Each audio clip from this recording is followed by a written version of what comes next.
dating Pangulo ng Republika ng Pilipinas. Kanyang matibay na kakampi, espiritual na tagapayo at tapat na kaibigan.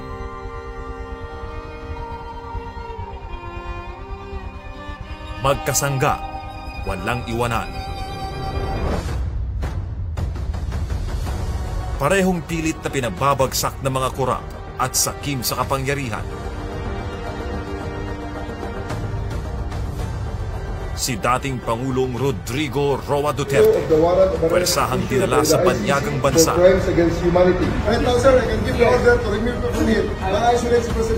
Iligal na ikinulong.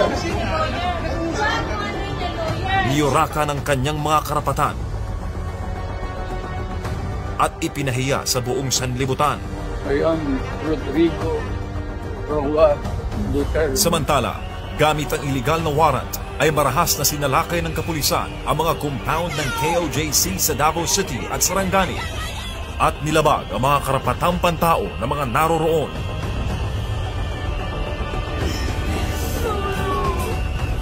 Sinigundahan pa ito ng puwersahang pagkubkob sa KOJC Central Headquarters sa loob ng 16 na araw na nagmistulang war zone. Lahat ng ito'y ginawa para lamang pasukuin si Pastor Apollo C. Quiboloy. You go to any human rights advocate, there's nothing that we did. Lahat ng pumasok na pulis, hindi armado. Walang baril.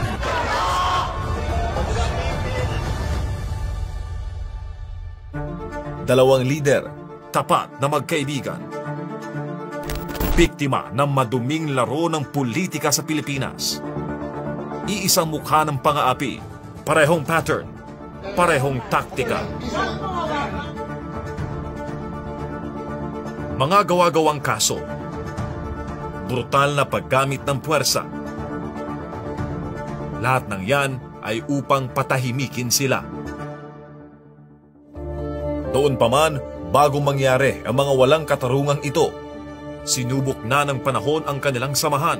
Mula pa noong unang bahagi ng 1980s, si Duterte noon ay isang piskal at si Pastor Quiboloy noon ay nagsisimula pa lamang ng kanyang ministeryo sa isang maliit na kapilya sa Agdao, Davao City, ay may iisang pangarap. Isang bansang malayo sa korupsyon, droga at insureksyong komunista.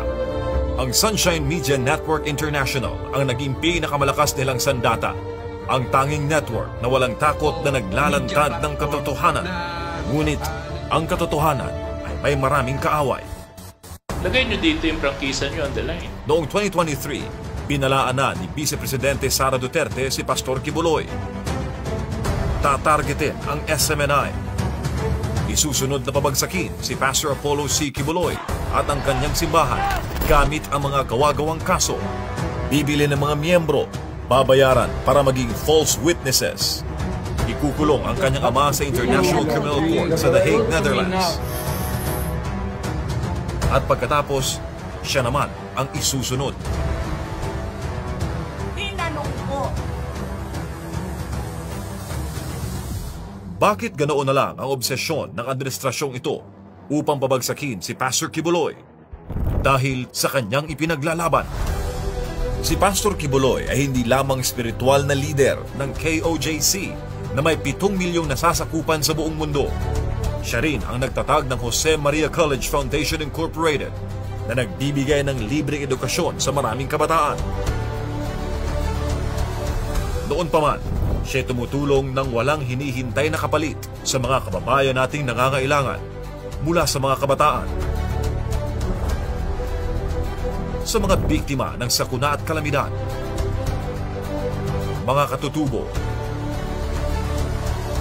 at sa pangangalaga sa inang kalikasan.